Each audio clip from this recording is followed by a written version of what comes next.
Hi guys, இந்த வீடியோவில் one piece episode 64 தான் பார்க்க போகிறோம். வாங்க வீடியோக்குள்ளே போகலாம். எபிசோட் ஸ்டார்டிங்லேயே விஸ்கி பிக் ஐலாண்டு கிளம்பியிருப்பாங்கல்ல, அதை தான் காட்டுறாங்க. அவங்க போயிட்டு இருக்கும்போது நாமி அப்படியே யோசிச்சு பார்த்துட்டு இருப்பா.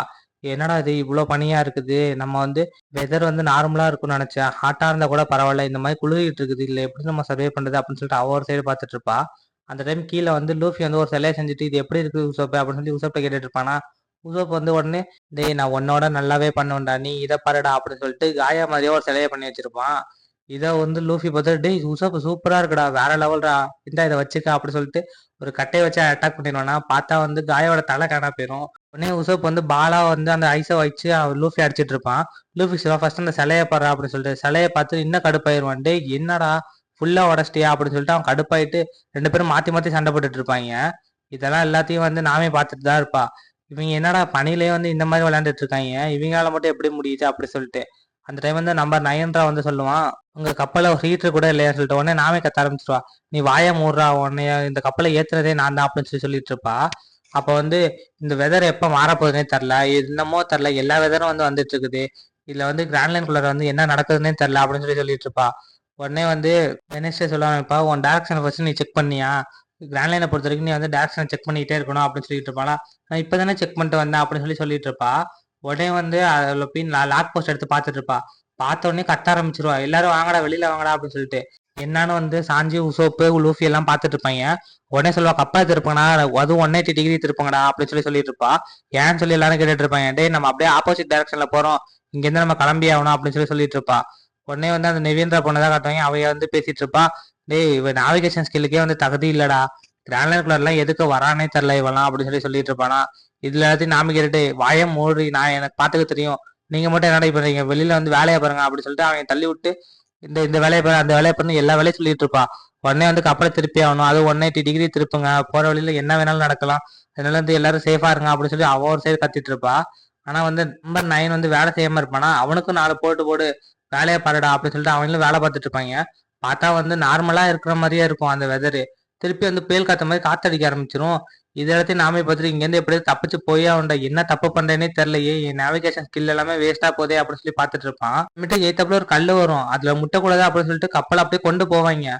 பார்த்தா அந்த கப்பல் அப்படியே உரசிக்கிட்டு இருக்கும். திருப்பி பனியெல்லாம் பெய்ய ஆரம்பிச்சிரும். ஆனா ஜோரப்பட்டு எனக்கு என்னடா நான் அப்படியே தூங்கிட்டு இருக்கேன்டா அப்படின்னு சொல்லிட்டு அவன் ஒரு சைடு தூங்கிட்டு இருப்பான். இந்த சைடு லூஃபி தான் அந்த கல்லை உரசிட்டு போனால நம்ம கப்பல ஓட்ட வந்துருச்சு, தண்ணி உள்ளார வந்துட்டு இருக்கு நாமே அப்படின்னு சொல்லிட்டு இருப்பான். நாமே உடனே அதை ஃபர்ஸ்ட் அரடா அப்படின்னு சொல்லிட்டு இருப்பான். அதுக்கப்புறமே செல்வா ஒழுங்கா டைரக்ஷனை பார்த்து போ, ஒரு செகண்ட் நம்ம டிஸ்டர்ப் பண்ணாலுமே சரி, நம்ம இங்க எங்கேயாச்சும் போய் மாட்டிப்பா அப்படின்னு சொல்லிட்டு இருப்பான். உடனே சாஞ்சு சொல்லுவான், உங்களுக்காக நான் சாப்பாடு செஞ்சு கொண்டு வந்திருக்கேன், எல்லாரும் வாங்க ஸ்ட்ரென்த் ஏத்திக்கங்க அப்படின்னு சொல்லிட்டு இருப்பானா. உடனே லூஃபி எல்லாத்தையும் எடுத்து சாப்பிட்டுட்டு இருப்பான். கடுப்பாயிருவான் சாஞ்சி, டேய் இது எல்லாருக்கும் உள்ளதுடா அப்படின்னு சொல்லிட்டு லூஃபி அடிச்சு பறக்க விட்டுருவான். எல்லாரும் பொறுமையா சாப்பிடுங்கடா அப்படின்னு சொல்லிட்டு இருப்பாங்க. அதோட அந்த கப்பல்லாம் அடிக்கிற காத்துக்கு எல்லாம் கிளிய ஆரம்பிச்சிடும். அதுக்கப்புறமேட்டு நார்மல் வெதருக்கு வந்துருவாங்க. டேய் ஒரு வழியா வந்தாச்சுடா அப்படின்னு சொல்லிட்டு எல்லாரும் அப்படியே படுத்துருவாங்க. அந்த டைம் தான் நம்ம தலைவன் ஜோரோ எந்திரிச்சு வந்துட்டு இருப்பான்.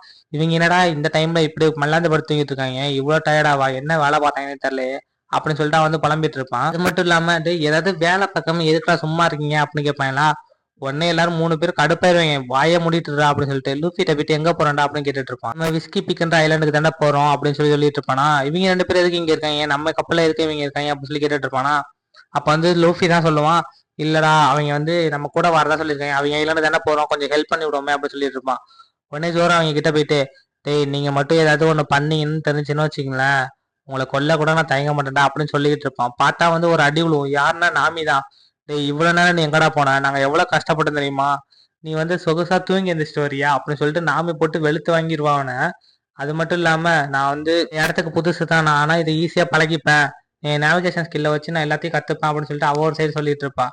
அதுவும் இல்லாம இந்த ஐலாண்டு வேற பக்கத்துல இருந்துச்சு, இங்க என்ன வேணாலும் நடக்கலாம், அதனால எல்லாரும் ரெடியா இருங்க ஃபைட் பண்றதுக்கு, எவ்வளவு வேணாலும் நம்ம ஃபைட் பண்ணணும் அப்படின்னு சொல்லிட்டு இருப்பானா. இதுல எது கேட்டுட்டு எல்லாரும் ஹாப்பியா இருங்க, கண்டிப்பா நாங்களாம் நாங்க எல்லாரும் ஃபோக்கஸா இருக்கோம் அப்படின்னு சொல்லிட்டு இருப்பாங்க. அந்த டைம் லூஃபி சொல்லுவான், இந்த ஐலாண்டு பாக்குறதுக்கு சூப்பரா இருக்குடா அப்படின்னு சொல்லிட்டு இருப்பான். அந்த டைம் சாந்தியும் சொல்லுவான், இந்த ஐலாண்டு பாக்குறதுக்கு ஒரு வித்தியாசமா இருக்கு, பட் ஆனா பார்க்க நல்லா இருக்கு அப்படின்ட்டு இருப்பான். உடனே அந்த 2 பேர் இருக்காங்கல்ல, அந்த நம்பர் 9ம் நிவியும், அவங்க 2 பேர் எங்களை இங்க கூட்டு வந்ததுக்கு ரொம்ப தேங்க்ஸ் அப்படின்னு சொல்லிட்டு அவங்க தண்ணிக்குள்ள குச்சி அப்படியே போயிருவாங்க. டைம் உதவி வேற சொல்ல ஆரம்பிப்பான், இங்க எதுவும் சி பெஸ்ட் இருக்குமா, நம்ம அட்டாக் பிடிச்சுன்னா என்ன பண்றது அப்படின்னு சொல்லிட்டு அவன் ஒரு சைடு கத்தி பயந்துட்டு இருப்பான். அந்த டைம் லூஃபி சொல்லுவான், அதெல்லாம் இல்ல நான் பாத்துக்கிறேன் சீபீஸ்லாம் வந்துச்சுன்னா அப்படின்னு சொல்லிட்டு இருப்பான். உடனே சாஞ்சி சொல்லுவான், ஆமா நாங்களாம் பாத்துக்கிறோம், நீலாம் வந்து எதுவும் பண்ண வேணாம், நாங்களே அட்டாக் பண்ணிக்கிறோம் அப்படின்னு சொல்லிட்டு இருப்பான். இது எல்லாத்தையும் வந்து நாம கேட்டுட்டு, டேய் இங்க இந்த ஐலாண்டுக்கு வந்துட்டோம், ஸோ இதுக்கப்புறமே நம்ம வந்து சேஃபா தான் இருக்கணும், அதுவும் இல்லாம இங்க நம்ம ஸ்டே பண்ற மாதிரி இருக்கும் அப்படின்னு சொல்லிட்டு இருப்பான். எதுக்கு நம்ம ஸ்டே பண்ணணும், நம்ம உடனே கிளம்பலாமே அப்படின்னு சொல்லி லூஃபி கேட்டுட்டு இருப்பான். இந்த லாக் போஸ்ட்ல வந்து ஒரு மேக்னெட்டிக் ஃபீல்ட்ல இருந்து இன்னொரு மேக்னெட்டிக் ஃபீல்டுக்கு வந்து மாறணும் அப்படின்னா கொஞ்ச நாள் ஸ்டே பண்ணி தான் ஆகணும், அதுவும் எப்போ மாறணும்னு தெரியாது, நம்ம ஸ்டே பண்ண அது தானா மாறினதான் உண்டு அப்படின்னு சொல்லி சொல்லிட்டு இருப்பானா. இது எல்லாத்தையும் வந்து லூஃபி கேட்டுட்டு இருப்பான். ஓ அப்படியா, சரி ஓகே, நம்ம வந்து கண்டிப்பா ஸ்டே பண்ணலாம் அப்படின்னு சொல்லி சொல்லிட்டு இருப்பாங்களா. அதோட வந்து கப்பல் அப்படியே உள்ளார போவோம். லூஃபி பார்த்துட்டு இருப்பாங்க யாரு இருக்காங்களா அப்படின்னு சொல்லிட்டு. அப்ப லூஃபி வந்து மக்கள் எல்லாம் பார்த்துட்டு, டேய் இங்க வெறும் மக்கள் தாண்டா வாழ்றாங்க, இங்கேயும் வந்து நம்மள மகதி மக்கள் தான் இருக்காங்க, ஸோ அதனால இங்க எந்த பிரச்சனையும் கிடையாது, நம்ம இங்க போய் ஜாலியா இருக்கலாம் அப்படின்னு சொல்லி சொல்லிட்டு இருப்பான். பார்த்தா வந்து அந்த மக்கள் எல்லாரும் வந்து பார்த்துட்டு இருப்பாங்க. அதோட வந்து லூஃபி எல்லாரும் வந்து உள்ளார போயிட்டு இருப்பாங்க கப்பல்ல. அதோட அவங்க மக்கள் எல்லாரும் வந்து அப்படியே என்ஜாய் பண்ண ஆரம்பிச்சிருவாங்க. ஏய் பைலட் வராங்கடா அப்படின்னு சொல்லிட்டு. என்னன்னு பார்த்தா அவங்க எல்லாம் வந்து பார்ட்டி பண்ணலாமா அப்படின்னு சொல்லி கேட்டுட்டு இருப்பாங்க. இது எல்லாத்தையும் வந்து எல்லாரும் பார்த்துட்டு அப்படியே வந்து ஜாலியா பார்த்துட்டு இருப்பாங்க. கிராண்ட் லேக்குள்ளார வந்தோடனே நம்மளுக்கு வந்து வர வைக்கிறாங்கடா அப்படின்னு சொல்லிட்டு. உள்ளார வந்தோடனே வந்து கீழே இறங்க போனா லூஃபி. அந்த டைம் வந்து யாரோ ஒருத்தர் வந்து முன்னாடி நின்றுட்டு இருப்பாரு. யாருன்னு பார்த்தா வந்து அவர் தான் மேயராம். ஆனா மக்கள் எல்லாரும் ஒரு சைடு வந்து நீங்க கடலுக்கு வந்ததே வந்து பெரிய ஆச்சரியமான விஷயம் அப்படின்னு சொல்லிட்டு அவங்க ஒரு சைடு பேசிட்டு இருப்பாங்க. அதோட அந்த மேயர்ன்ற வந்து அவன் பேரை என்கிட்ட கொடுத்துட்டு வாங்க உள்ளார போலாமா அப்படின்னு சொல்லி கேட்டுட்டு இருப்பான். அதுவும் இல்லாம நீங்க இங்க வந்திருக்கீங்க, நீங்க வந்து இங்க பார்ட்டி பண்ணுங்க, எவ்வளவு வேணாலும் பார்ட்டி பண்ணுங்க அப்படின்னு சொல்லி சொல்லிட்டு இருப்பான். உடனே வந்து நீங்க யாருனே தெரியாது, நீங்க எதுக்கு பார்ட்டி கொடுக்குறீங்க அப்படின்னு சொல்லி கேட்டுட்டு இருப்பாங்க. அவன் சொல்லுவான், இல்ல நீங்க கடலுக்கு புதுசா வந்திருக்கீங்க அப்படின்னு சொல்லிட்டு நீங்க வந்து இங்க என்ஜாய் பண்ணுங்க, என்ஜாய் பண்ணிட்டு உங்க ரைடை வந்து அப்படி தொடருங்க அப்படின்னு சொல்லி சொல்லிட்டு இருப்பாங்க. என்னது பார்ட்டியா அப்படின்னு சொல்லிட்டு இவங்க 3 பேர் சந்தோஷமாயிருவாங்க. ஆனா நாமே மட்டும் போயிட்டு இந்த லாக் போஸ்ட் வந்து நெக்ஸ்ட் வந்து ஐலாண்ட் வந்து எப்ப காட்டும் அப்படின்னு சொல்லி கேட்டுட்டு இருப்பாங்கன்னா. உடனே அவன் சொல்லுவான், இது எல்லாத்தையும் மறந்துடுங்க, நீங்க வந்து அந்த வேலையை மட்டும் பாருங்க அப்படின்னு சொல்லி சொல்லிட்டு இருப்பான். அதோட வந்து நைட்டு காட்டுவாங்க, எல்லாம் வந்து பார்ட்டி பண்ணிட்டு இருப்பாங்க. ஒரு சைடு லூஃபி சாப்பிட்றது என்ன, எல்லாரும் டான்ஸ் ஆடுறது என்ன, இவங்க படுக்க வந்து விதவிதமா வந்து அடுக்கி வச்சுட்டு இருப்பாங்க. உசை பேர ஒரு பக்கம் அவனோட பொய்யான கதை எல்லாத்தையும் சொல்லிட்டு இருப்பான், நான்லாம் இப்படி பண்ணேன் அப்படி பண்ணேன் அப்படின்னு சொல்லிட்டு. இது எல்லா பொண்ணுங்களும் கேட்டு அப்படியே ஷாக் ஆயிருவா. என் கூடயே நீங்க இருக்கீங்களா, எங்களுக்கு வந்து பாதுகாப்பா இருக்கும் அப்படின்னு சொல்லிட்டு அவங்க ஒரு சைடு சொல்லிட்டு இருப்பாங்க. டைம் வந்து நாமிக்கு முன்னாடி வந்து ஒரு சரக்கை கொண்டு வந்து வைப்பாங்க. வச்சோன்னே நாமி சொல்லுவோம், நான் இதெல்லாம் குடிக்க மாட்டேன் அப்படின்னு சொல்லிட்டு. இல்ல நீங்க வந்து இதை குடிச்சுதான் ஆகணும், இது வந்து உங்களுக்காக நான் வந்து ஸ்பெஷலா பண்ணது அப்படி சொல்லி சொல்லிட்டு இருப்பான். அதுவும் இல்லாம இதுக்கெல்லாம் போட்டி நடக்கும், இந்த போட்டியில ஜெயிக்கிறவங்களுக்கு வந்து நாங்க வந்து 1 மில்லியன் பெரிஸ் வந்து கொடுப்போம் அப்படின்னு சொல்லி சொல்லுவானா. இது எல்லாத்தையும் வந்து நாமி கேட்டுட்டு, என்னது 1 மில்லியன் பெரிஸா அப்படின்னு சொல்லி பார்த்துட்டு இருப்பா. கண்டிப்பா நான் வந்து குடிக்கிறேன், அந்த 1 மில்லியன் பெரிஸை நான் தான் ஜெயிப்பா அப்படின்னு சொல்லிட்டு நாமி ஒரு பக்கம் என்ஜாய் பண்ணிட்டு இருப்பா. இந்த இடத்துல வந்து நான் கண்டிப்பா வந்து இதை ஜெயிக்க போறேன் அப்படின்னு சொல்லிட்டு உடனே வந்து அந்த குடிக்கிற போட்டி ஸ்டார்ட் ஆகுது. லூஃபியை கட்டுவாங்க. லூஃபி வந்து சாப்பிட்டுக்கிட்டே இருப்பான், எனக்கு இப்ப இன்னும் வேணும் இன்னும் வேணும் இன்னும் வேணும் அப்படின்னு சொல்லிட்டு. இங்க குடிக்க வரவங்கலாம் வந்து போட்டிக்கு வந்துடுறாங்க, தோத்து தோத்து போறாங்க. ஆனா லூஃபிக்கு சமைச்சு போட்டு அந்த செஃபே வந்து என்னால முடியலடா, எனக்கு ரெஸ்ட் வேணும்டா அப்படின்னு சொல்லி அவர் அப்படியே படுத்துருவாரு. சாஞ்சியே காட்டுவாங்க. சாஞ்சி தான் ஒரு 10 15 பொண்ணுங்களுக்கு நடுவில் உட்காந்து ஜாலியா என்ஜாய் பண்ணிட்டு இருப்பான். அதுக்கப்புறமேட்டு அந்த நயனையும் நெவியும் தான் காட்டுவாங்க. அவங்க 2 பேரும் லெட்டர் எழுதிட்டு இருப்பாங்க, இந்த மாதிரி பைலட்டா ஒரு ஆளை பார்த்தோம், அவங்க வந்து இந்த ஐலாண்டுக்கு தான் வந்திருக்காங்க, ஸோ அதனால நீங்க பாத்துக்கங்க அப்படின்னு சொல்லி சொல்லிட்டு இருப்பாங்க. அதுவும் இல்லாம இவங்க வேற பார்த்து பேசிட்டு இருப்பாங்க. கண்டிப்பா வந்து அவர் வந்து பார்த்துப்பாரு, நம்மளுக்கு வந்து இதுக்கு மேல எந்த ஒரு பிரச்சனையும் இல்லை அப்படின்னு சொல்லிட்டு, நம்ம மிஷினை ஃபெயில் பண்ணாலும் வந்து அவர் வந்து அவங்கள வச்சு ஏதாச்சும் நம்ம பிளான் போட்டுக்கலாம் அப்படின்னு சொல்லி பேசிட்டு இருப்பாங்க. உடனே நெக்ஸ்ட் சீன் ஜோரோ காட்டுவாங்க. ஜோரோ குடிச்சு குடிச்சு மட்டையாயிருவான். ஆனா நாமி வந்து அப்படி நிறுத்தாம குடிச்சுக்கிட்டே இருப்பா. பார்த்தா எய்த்தாப்புல ஒரு பொண்ணு உட்காந்து குடிச்சிட்டு இருப்பா சிஸ்டர் வேஷத்துல. இது நாமியும் வந்து நல்லா குடிச்சிட்டு நான் தான் இதுல ஜெயிப்பேன், எனக்கு தான் அந்த 1 மில்லியன் பெரிஸ் அப்படின்னு சொல்லிட்டு அவ குடிச்சிட்டே இருப்பா நிறுத்தாம. லுஃபியும் ஒரு சைடு மட்டையாயிருவான், சாஞ்சியும் ஒரு சைடு மட்டையாயிருவான், அது இல்லாம உசோப்பும் ஒரு சைடு மட்டையாயிருவான், அந்த பொண்ணு வந்து மட்டையாயிருமா. இதோட நாமே சொல்லுவான், நான் தான் ஜெயிச்சேன், நான் தான் வந்து எனக்கு அந்த 1 மில்லியன் பெரிஸை கொடுங்க அப்படின்னு சொல்லி கேட்டுட்டு இருப்பாங்க. அப்படியே வந்து ஒவ்வொரு ஆளா வந்து மட்டையாயிருவாங்க போதையிலேயே. அந்த டைம் வந்து ஊர் மக்கள் எல்லாரும் வந்து பேச ஆரம்பிச்சிருவாங்க, கண்டிப்பா நம்ம வந்து இவங்களை பிடிச்சே ஆகணும், இவங்களை வச்சு நம்ம நிறைய சம்பாதிக்கலாம் அப்படின்னு சொல்லிட்டு பேசிட்டு இருப்பாங்க.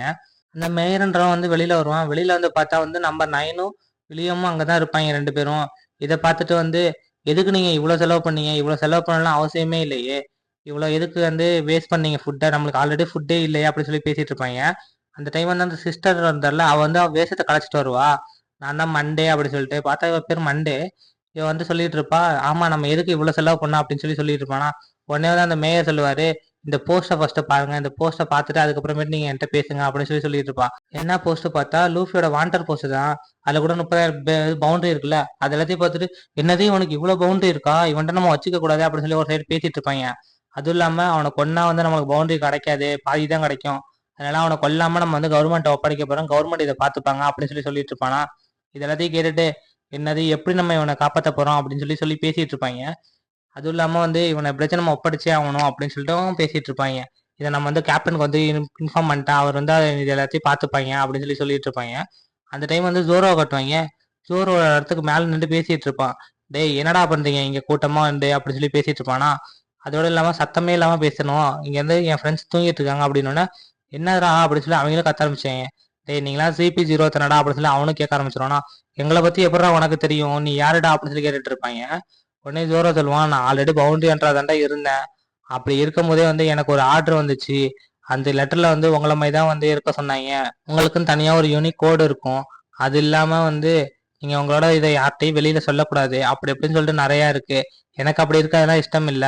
இதுல இருந்து யார் ஹையஸ்ட் நம்பரோ அவங்க சொல்லுங்கடா, அதுலயே நான் வந்து ஃபைட் பண்றேன்டா அப்படின்னு சொல்லி சொல்லிட்டு இருப்பான் ஜோரோ. அதெல்லாம் சொல்ல முடியாதுடா அப்படின்னு சொல்லிட்டு அவங்க எல்லாம் வந்து பேசிட்டு இருப்பாங்க. அப்பனா நீங்க வந்து என்னை வந்து ஃபைட் பண்ண போறீங்களா, முடிஞ்சா வந்து என்ன ஜெயிச்சு பாருங்கடா அப்படின்னு சொல்லிட்டு தூரம் வந்து சரி வாங்கடா ஃபைட் பண்ணலாம் அப்படின்னு சொல்லிட்டு அவன் வந்து அப்படியே ரெடியாகி நின்றுட்டு இருப்பான். இது எல்லாரும் பார்த்துட்டு இவன் என்னடா பைத்தியமா, நம்மளை பத்தி எல்லாமே தெரிஞ்சிருக்கு, அவன் என்ன இவ்வளவு மோசமா இருக்கான் அப்படின்னு சொல்லிட்டு பார்த்துட்டு இருப்பாங்க. அதோட வந்து அந்த மேயர் சொல்லுவாரு, கண்டிப்பா இவனை நம்ம அட்டாக் பண்ணி தான் ஆகணும், அட்டாக் பண்ணுங்கடா அப்படின்னு சொல்லி சொல்லிட்டு இருப்பான். அதோட அந்த மேயர் சொல்லுவாரு, டேய் இங்க நிறைய பேர் நாங்க கொண்டிருக்கோம்டா, கொன்னு இங்கேயே பழச்சிருவோம்டா, இதுக்கு மேல வந்து உனக்கு உயிரே கிடையாதுடா, இங்கே தானே உன் சாவு அப்படின்னு சொல்லி சொல்லிட்டு இருப்பாரு. இதோட இந்த எபிசோட் முடியுது. நெக்ஸ்ட் எபிசோட்ல பார்க்கலாம். பாய்.